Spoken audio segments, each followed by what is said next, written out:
When we look at what is truly sustainable, the only real model that has worked for a long period of time is the natural world.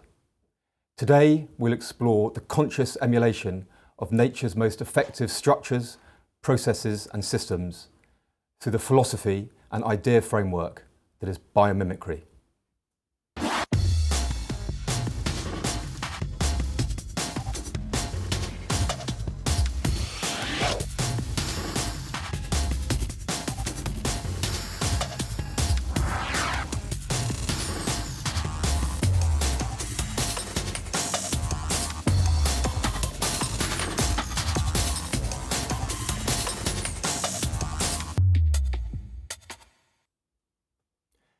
Hello everyone, welcome back to the DIF, the online open access festival of ideas, innovations and technology that are disrupting the global economy.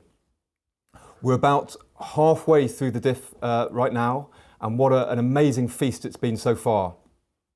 My name is Nick Jeffries and I have the immense pleasure of hosting this session called Tested R&D. It's a tough gig to follow in the footsteps of Sir Ken Robinson and Peter Senge, but I'm pretty confident we're going to keep the bar high with this fascinating topic and with our great guests. The topic we're going to explore today is biomimicry, which is the field of design and innovation that seeks inspiration from nature. If you're interested in design thinking, innovative products and materials, or the very idea that we can benefit from 3.8 billion years of R&D, then this is a session for you. We've gathered together some very qualified guests to discuss this topic today. In the studio, we have Ellie Banwell.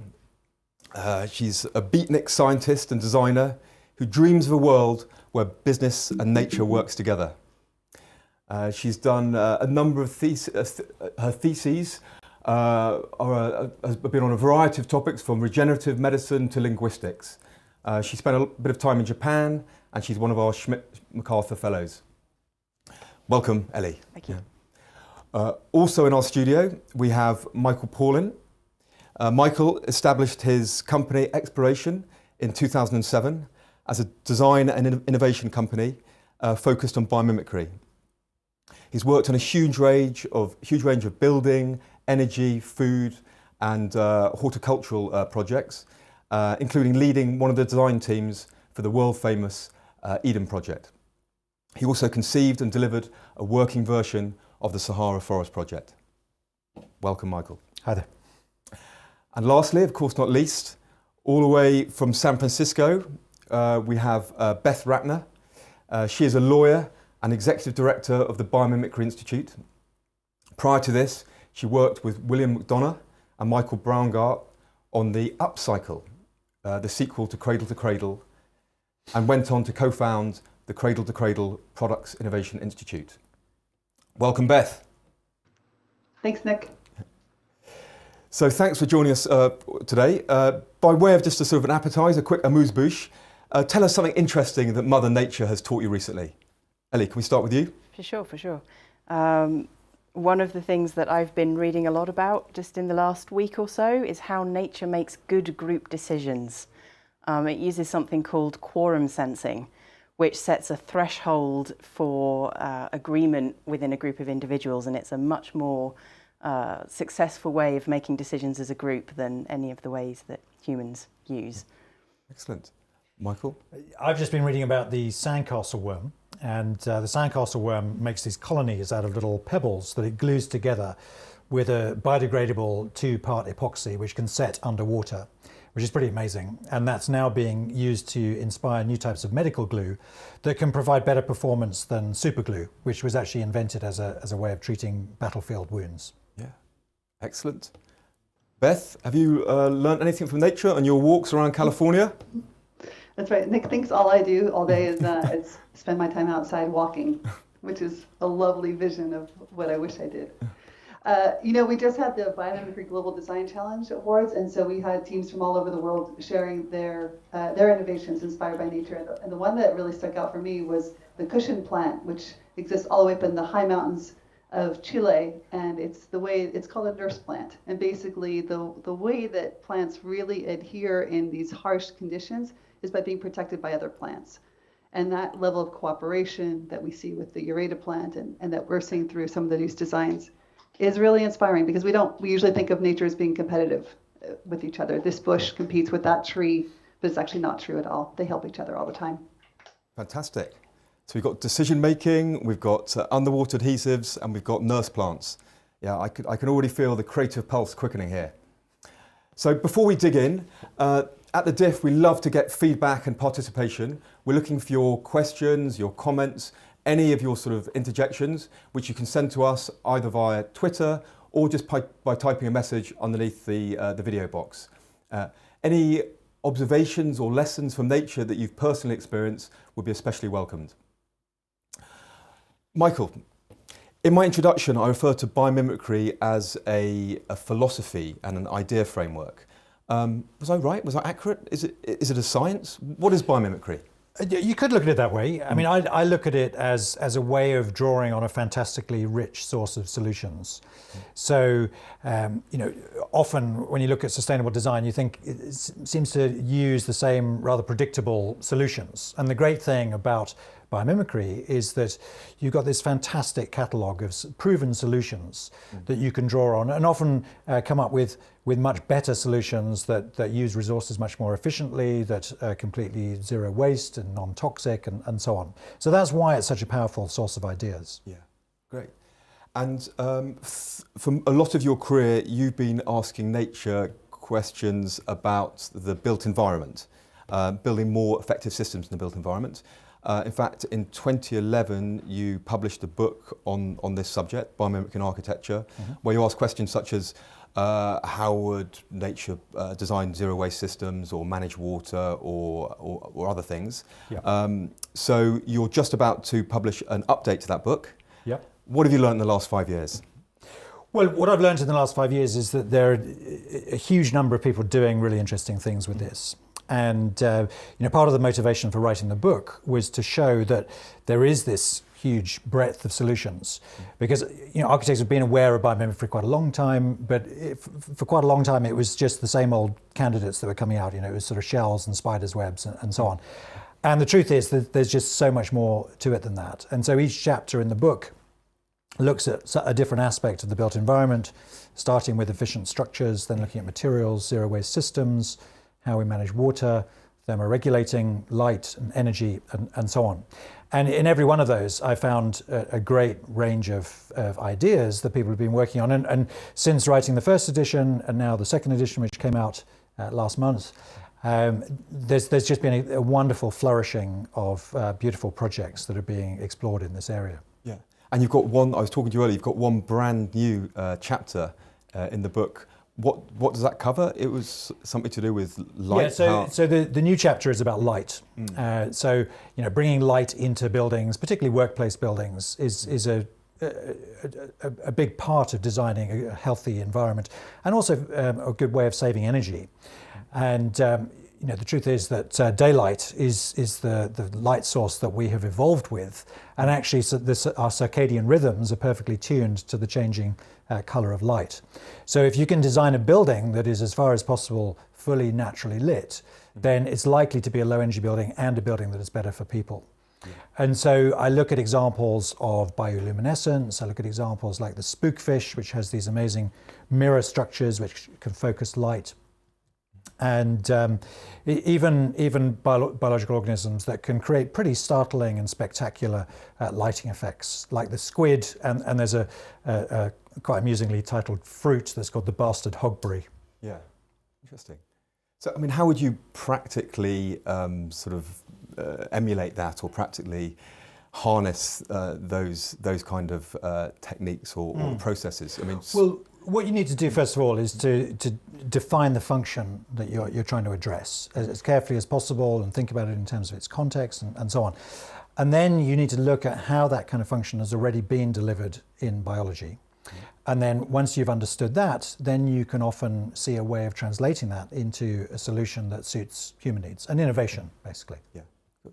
Yeah, so I was sort of rereading your the first edition of your book recently, and I kept checking because some of the buildings obviously are so fantastic looking and amazing. So I was sort of just cross-checking which, to actually get some photos of the real buildings, and a number of them were not realised. And I was just wondering, what are the barriers and sort of points of friction to getting some of these buildings, sort of constructed actually on the ground, off the sort of the drawing board and sort of onto the site? Well, to some extent it's technology, but I think that's less of an issue. It's more to do with familiarity, actually. People are still not that used to the idea of biomimicry. The construction industry is an incredibly conservative and risk-averse industry. Yeah. And the way that innovations tend to come in is they start off as something quite small, maybe a piece of furniture or an exhibition stand. And then the next thing is that they might be some kind of a pavilion, which is quite a simple building that doesn't have to meet a lot of regulations. And then the next stage is normally quite a big, simple enclosure. So for instance, the Eden project, although it's quite a big building, in many ways it's quite a simple building.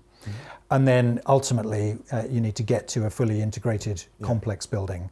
And I think we've got to sort of stage 3 now. More and more now we're seeing simple enclosures that are proper buildings. And the next stage really is to move on to fully integrated complex ones. Yeah.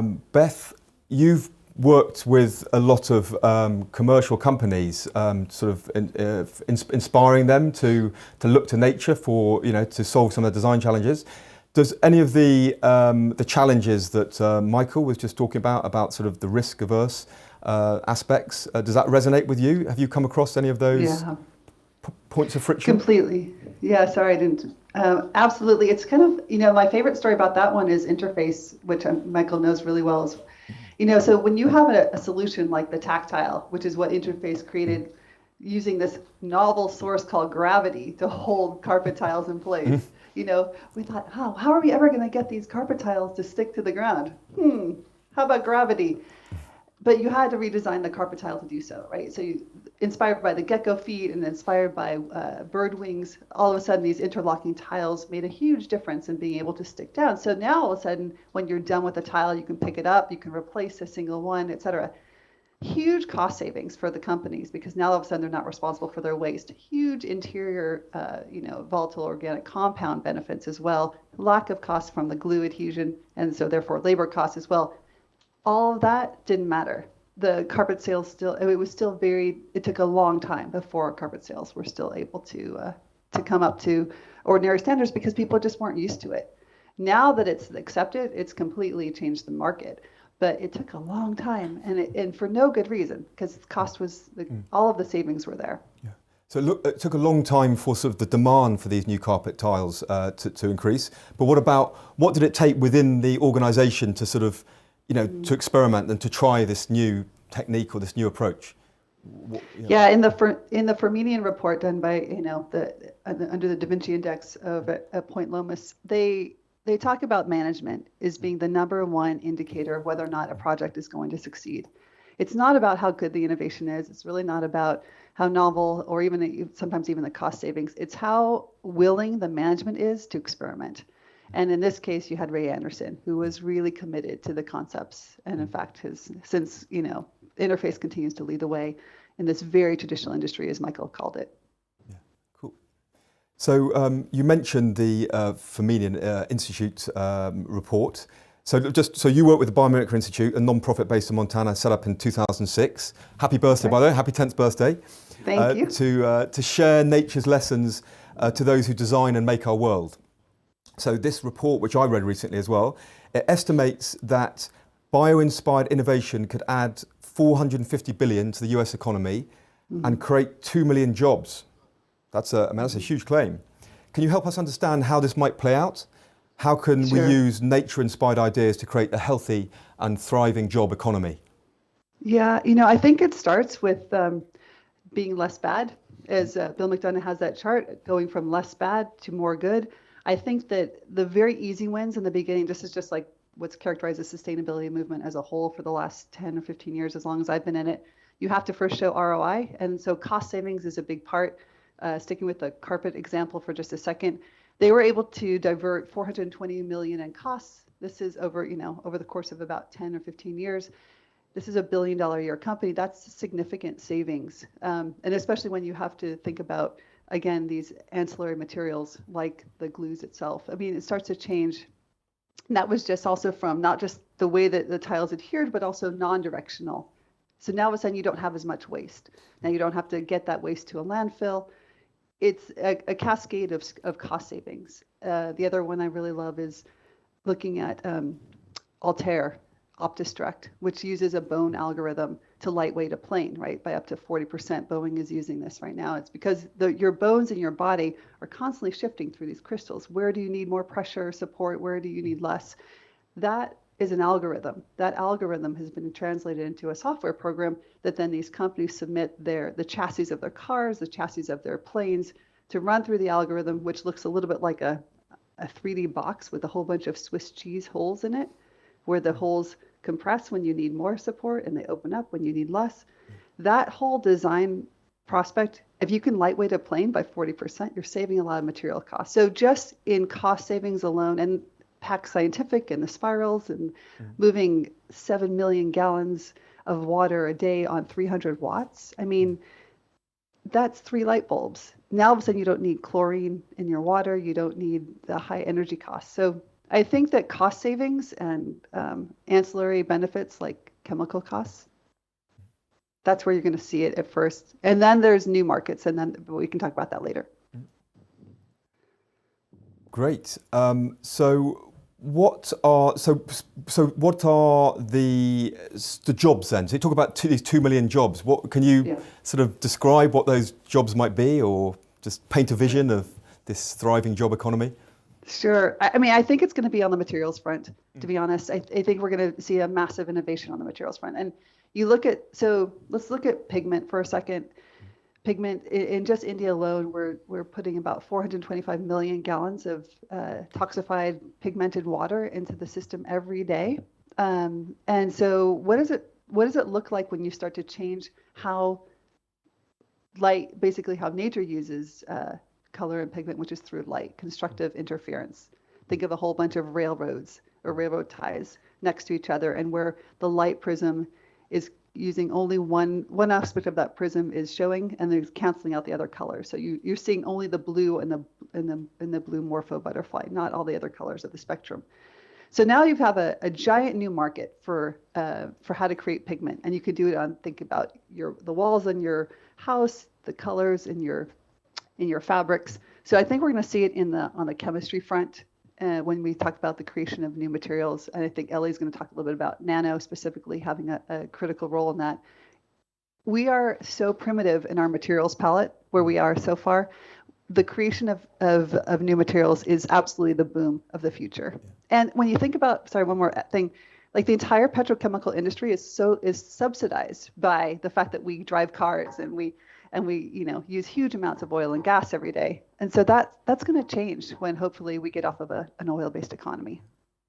Fascinating.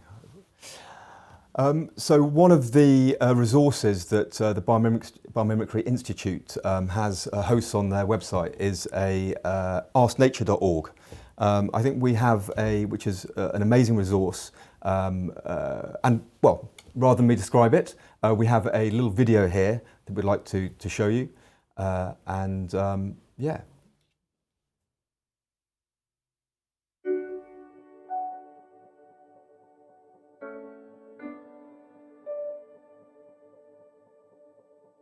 Ask Nature is the world's most comprehensive and accessible online catalogue of nature's solutions to human design challenges. It is a dynamic and curated online library of nearly 1,700 entries, describing how living systems have adapted to thrive amongst the myriad of conditions and challenges found on planet Earth.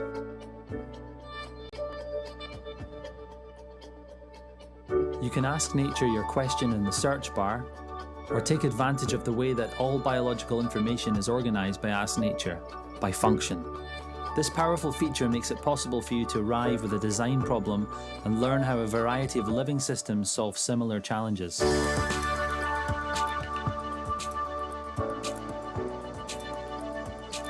Biological strategy pages greet you with illustrative media, plain language summaries, and linked references, so you can quickly gain a high-level understanding of the strategy before choosing to dive in deeper. You can see what innovations the strategy has inspired, add the strategy to your collections, and share your own innovative ideas in the Idea Incubator. Coming soon, you'll be able to create your own biological strategy pages to share with the global Ask Nature community. Ask Nature also features curated collections, innovative ideas inspired by nature, tools for group collaboration, and a growing library of educational resources that will help you teach and learn about biomimicry.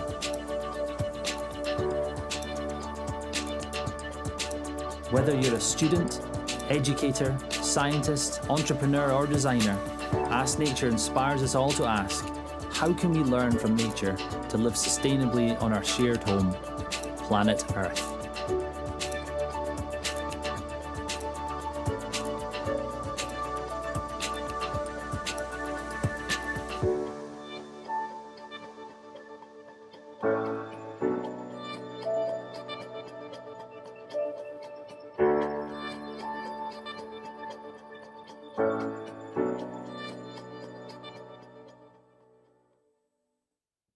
It's a very powerful and inspiring resource. I encourage the audience to go and play around with it, engage with it. It's really educating. So, any audience, we have a lawyer, we have an architect, and we have a scientist in the studio today. It sounds like the beginning of a bad joke, but it's not. It's your opportunity to ask any questions you like about biomimicry. We've already had a few questions coming in, but before we ask them, Ellie, I have something to ask Mother Nature. And I've been told not to shy away from asking the big questions. As Mother Nature can't be in the studio today, I'm going to have to ask you, how would nature deal with climate change? That is a big question. And I also think it's a really good question to ask nature. I think it raises one very important issue to bear in mind, which is that nature is completely future blind. So nature does not view climate change as a problem that is in need of a solution. It views it as just something that is happening that must be adapted to, and organisms will adapt or they won't. And that matters to us because we also need to adapt, because as things change, they're going to get uncomfortable for us. But it's also very, very important to bear in mind that nature views an increase in a particular resource as a great opportunity. And we are all made from carbon. All of life is carbon-based, and carbon dioxide and methane, the great greenhouse gases, are carbon. And so nature views that as an opportunity. And even if we do nothing, something will no doubt come up that will use that excess carbon dioxide. The problem is it will be too slow for us and for a lot of the organisms that are around at the moment. So as humans, we can take that sort of higher level viewing of carbon as a resource and use it to accelerate that process and take it back out of the atmosphere more quickly and hopefully solve that problem for us. Not for nature. Nature can look after itself. So nature wouldn't see climate change as a problem. She it would wouldn't see it. She wouldn't see it. She would see it as an opportunity, and then she would evolve to make use of that unexploited resource. Yeah, exactly. Okay. So can you give me a few examples of companies or technologies that have sort of started thinking in this way a little bit? Absolutely. One of my favourites at the moment is a company called Air Carbon, New Light Technologies. They are taking carbon dioxide and methane, again, out of the atmosphere, and they're using it to make the precursors for plastics. And that's incredibly important because we use plastic everywhere, and we use it everywhere because it is a phenomenally useful material. And if we can find a way to build it into a circular resource use, a circular economy, and if we can find a way to do that that doesn't use fossil fuels and doesn't use and that doesn't then release carbon dioxide into the atmosphere, then we can have our cake and eat it too. And I think that's a nice position to be in. So is it what is the company called again? Air Carbon. Air Carbon. Yeah. Is this still at the prototype stage or the experimental stage, or have they actually started scaling it up, and have they got some big clients? Or it's pretty early stage, and a lot of the technologies still are, especially around, a lot of bio-inspired technologies are quite early stage. Yeah. So using what is local and abundant has some kind of parallels in architecture, yeah? Yeah, absolutely. Yeah, I mean, there is a very strong case for making more things from atmospheric carbon, sometimes using biological organisms as kind of intermediaries. And there's some very interesting work going on at MIT, led by someone called Neri Oxman, who's been 3D printing with chitosan, which is a polymer extracted from the chitin in crab shells and beetle shells and so on. And the reason that's exciting is because you can get amazing control over the way that you're printing, so you can start to make really quite complex structures that achieve their resource efficiency by putting the material in exactly the right place. And at the end of that product's life, it's completely biodegradable. And really the ideal, I think, is for us to pursue cyclical approaches to materials and combine that into ecosystem models like eco-industrial parks, so that we're making things the right way and we're introducing them into systems that are handling them the right way. Fantastic. Right, the online audience is really starting to get galvanised now, and the questions are rolling in. But before I start firing questions at the guests, I'd like to hand over to Claire, who will be telling us what else is going on in the diff world. Thanks, Nick. Fascinating stuff, amazing session. For those of you who are watching live today, I'd encourage you to stay with us, and I'll highlight 3 sessions that we have coming up for the remainder of the day. So staying on the biomimicry and bio-based theme, we have the fantastic team from Vegware following immediately after this session, talking about plastics and alternatives to plastics in terms of plant-based packaging. So really interesting session for those of you who have an interest in plastics, for example, us here at the Foundation through the New Plastics Economy Initiative. Don't miss that one. Then, following that, we have Arizona State University with their Future Innovation for Society Institute, who are looking at the very topical issue of the future of cities and the circular economy. Cities, as we become more and more urbanised, will play a more and more transformational role in leading the circular economy. So, good session to watch there. Competing with that, also at 7 o'clock today, we have a session on education of the future and the future of work. Obviously, very relevant to all of us. How do we continue to learn and adapt as jobs are changing so rapidly with the digital revolution? How do we stay in tune with the future of work? Look out for that. That session, the last one I mentioned on the future of work, you can fire your questions at us, of course, through the session page, but you can also participate through interactive graphics called Red Pen. If you click on the link on the session page, you will go through to the graphic and you can post a comment or your question anywhere there on the graphic, and the speaker will then be able to answer those questions during the live session. Great. Of course, there are other ways to interact with us. Please keep firing your questions using the hashtag ThinkDiff, or connecting with us on Twitter at ThinkDiff_. Don't forget the underscore. And please keep posting your comments, photos as well. Brilliant. Of course, you can always catch up. We have a veritable smorgasbord of sessions, over 260 sessions going on here at the Diff. You can catch up through the session pages. I'm highlighting this one, which was shown yesterday, again staying on the biomimicry theme, and what can we learn from nature in terms of collective intelligence? How do large groups of organisms like ants function, and what can we learn in terms of our own organisations? Okay, also the French Day at the Diff happened earlier last week, so don't miss out on the French Day for those of you who are French speakers. Brilliant. Finally, catch up, as I mentioned. If you have a lot of sessions you want to catch up on, you get an extra 30 days to catch up if you sign up for a MyDiff account. So go to the ThinkDiff website, log in at the top if you haven't already, and sign up there. Great. Over to you, Nick. Thank you, Claire. Thank you for whetting our appetite with that wonderful smorgasbord. Right, we've got about 15 minutes left, so I'd like to dive in straight with the questions. We have a question from Natsai Chiesa in London. Maybe this is one for you, Ellie. Feels a bit like a bioutilisation versus biomimicry question.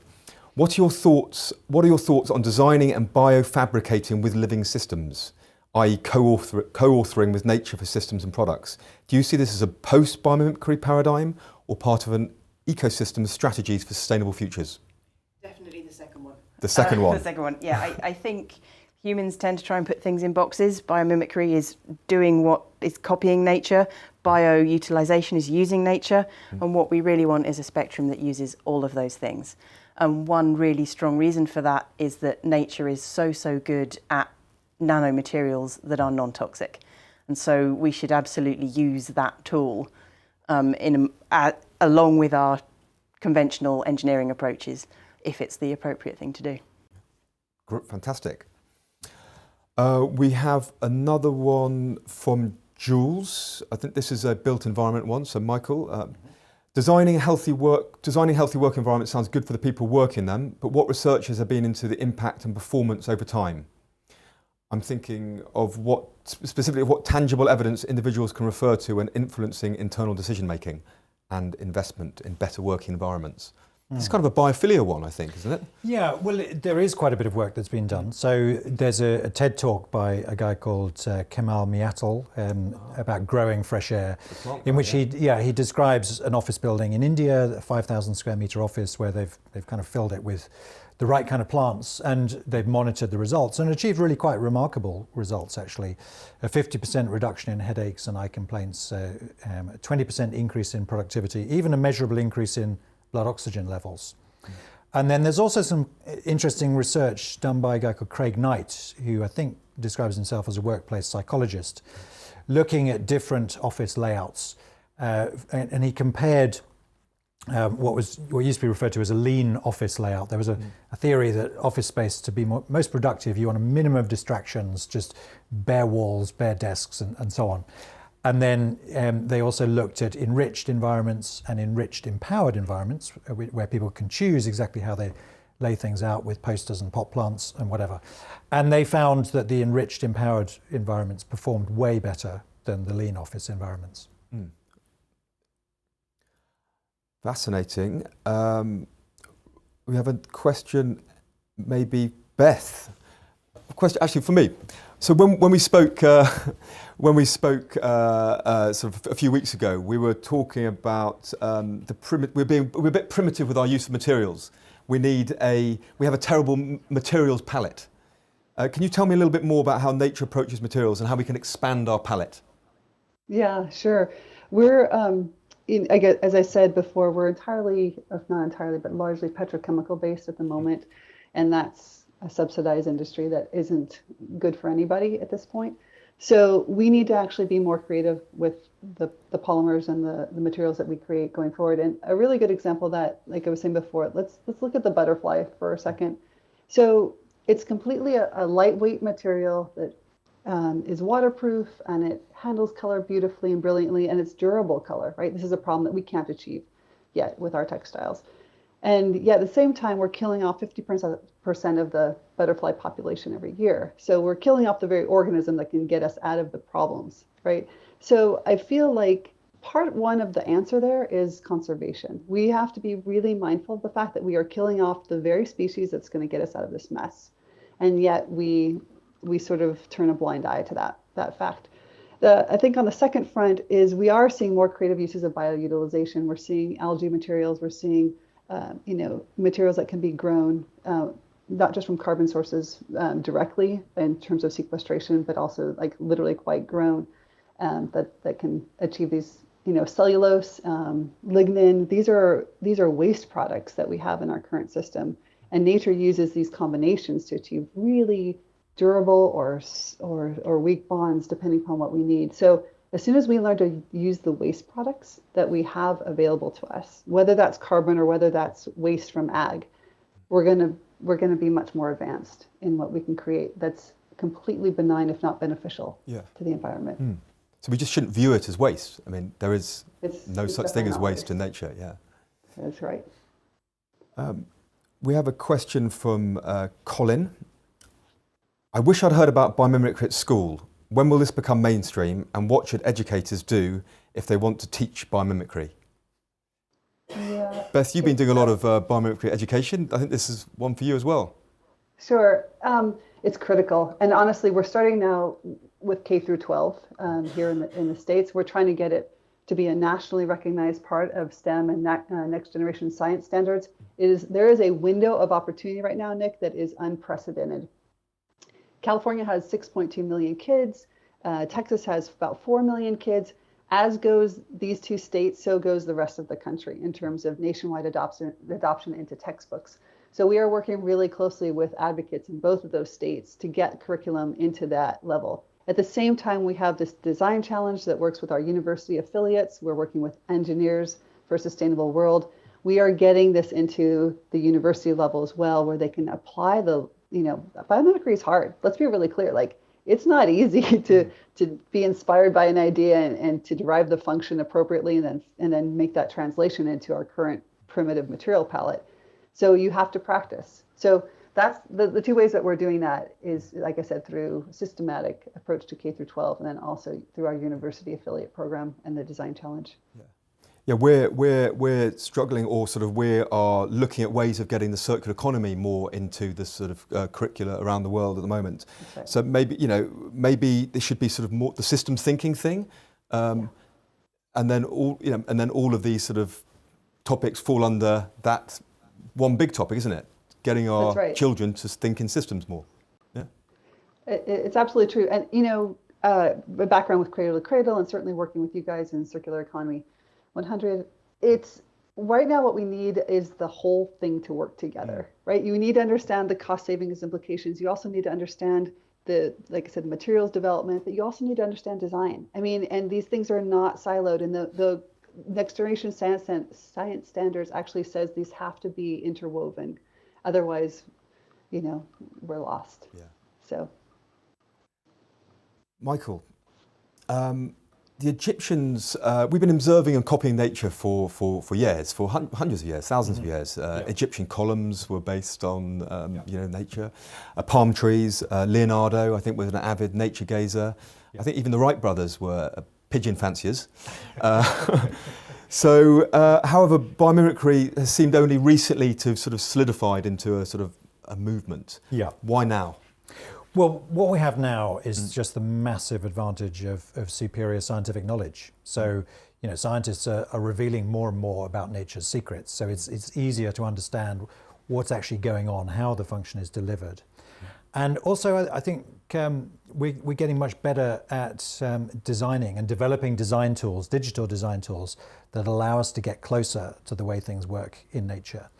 And 3D printing is going to be, 3D printing it already exists, but as it progresses into larger and larger 3D manufacturing, that's going to allow us to get closer and closer to the way things are made in nature.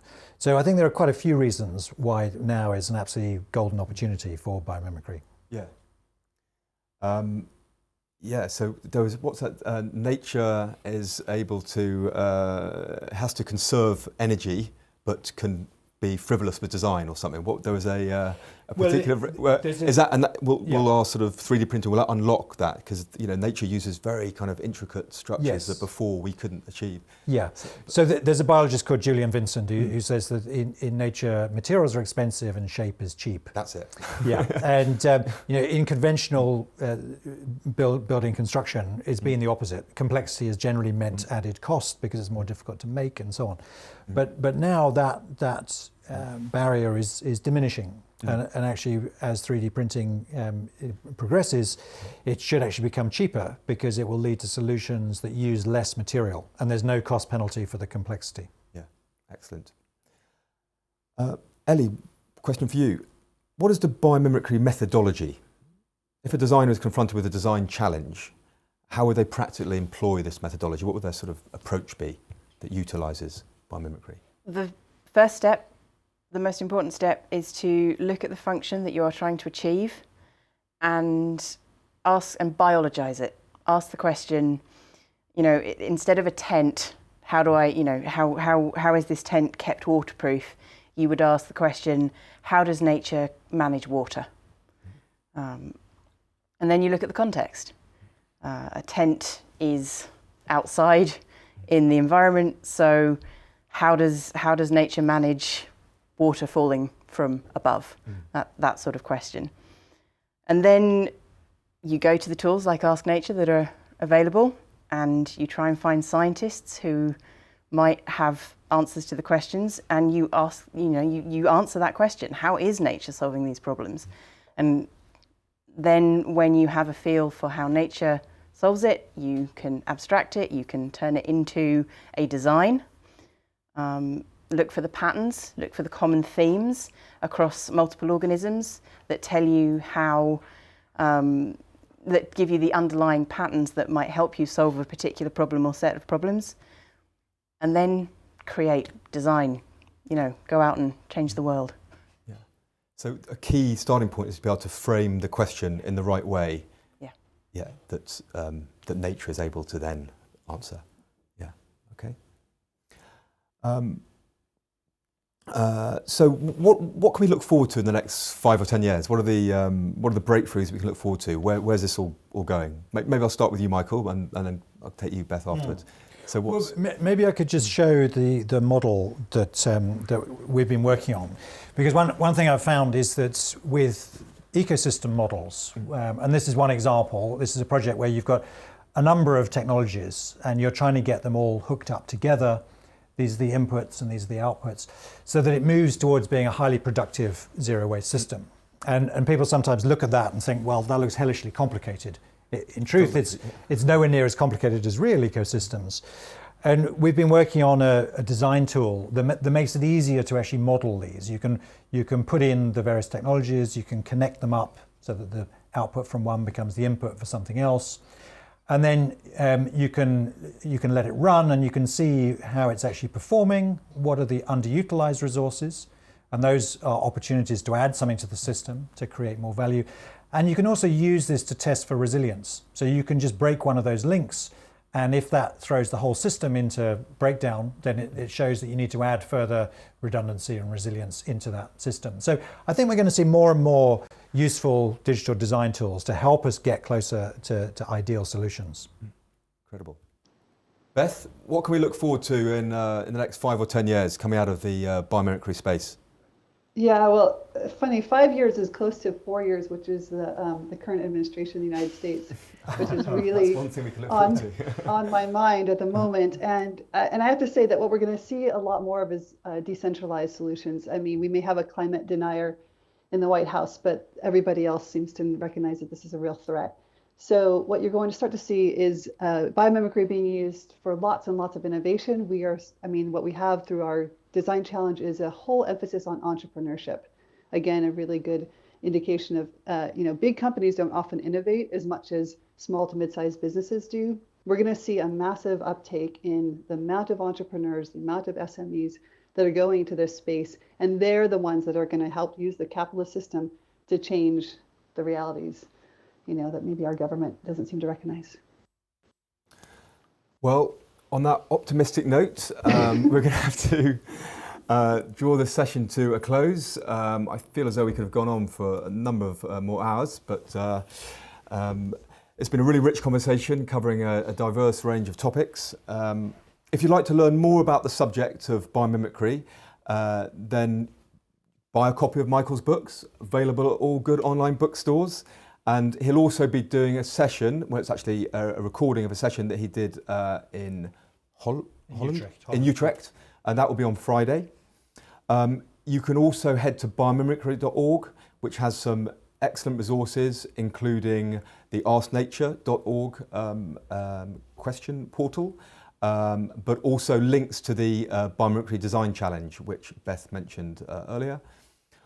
Or just take a wander around the festival. There are at least 19 other sort of biomimicry related talks or sessions in this year's DIF. So feel free to have a wander around. Ellie, Michael and Beth, thank you so much for your time today. Thank you. Thank you. Yeah.